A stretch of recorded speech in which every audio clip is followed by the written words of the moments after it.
வெறும் 57 நாளுங்க. எதுக்கு? 57 நாள் பாளையங்கோட்டை ஜெயில இருந்ததுக்கு. பாளையம் கோட்டை சிறையினிலே பாம்புகள் பள்ளிகள் நடுவினிலே அஞ்சாமல் இருந்தது யாரு? அவர்தான் கலைஞர் பாரு. 57 நாள் பாளையங்கோட்டை ஜெயில இருந்ததுக்கு ஒரு பாட்டை போட்டு என் தாத்தன் பெரியப்பன் சித்தப்பன் எல்லாத்தையும் ஏமாத்தினாங்க. ஆனா 40 ஆண்டுகள் தண்டனை, 4.5 ஆண்டுகள் சிறை. எந்த சிறை? இன்னைக்கு இருக்கிற புழல் சிறை போலவோ, திருச்சி சிறை போலவோ, மத்திய சிறை போலவோ கிடையாது. கழிவறை கிடையாது, கழிவறை இல்லாத சிறை, கழிவறை இல்லாத, மின் விளக்குகள் இல்லாத, மின்சாரம் இல்லாத சிறையில மாடு கூட இழுக்க திணறுகிற ஒரு செக்கை ஒரு மனுஷன் இழுத்தாண்டா நம் பாட்டன் வஉசி.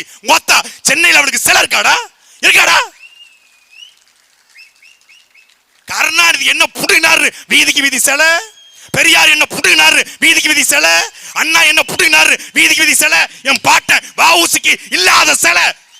அண்ணா பேருந்து நிலையம், பெரியார் பேருந்து நிலையம், கருணாநிதி பேருந்து நிலையம், கருணாநிதி நூலகம், கருணாநிதி மருத்துவமனை 57 நாள் இருந்தவனுக்கு 4.5 வருஷம் கோயம்புத்தூர், பாலக்காடு, கண்ணூர் சிறையிலே தத்தளிச்சான், தவிச்சான். வெளியே வந்தான். இதே சென்னையில, இதே கொளத்தூர் தொகுதியில மண்ணெண்ணெய் வித்தான்டா. மண்ணெண்ணெய் வித்தான். மளிகை கடை நடத்தினான். தோத்து போனா. உங்களுக்கு தெரியுமா?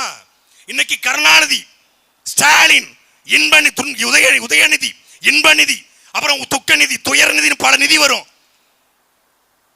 பல ஆயிரம் கோடிகளுக்கு அதிபதி. Rolls Royce car, Hummer car. என் அன்பிற்குரிய மக்களை, வெள்ளைக்காரனை விரட்ட காலா லாவியா என்ற கப்பலை கட்டிய வஉசியினுடைய கொள்ளுப்பேரன் சுப்பிரமணி எப்படி செத்து போன தெரியுமா? அவருடைய கொள்ளு பேத்தி, கொள்ளு பேரன்கள் மதுரையில சித்தாள் வேலை, 200 ரூபாய்க்கு சித்தாள் வேலை பார்த்து வீடு இல்லாம கோவில் வாசல்ல படுத்து கிடந்து செத்து போனான்டா.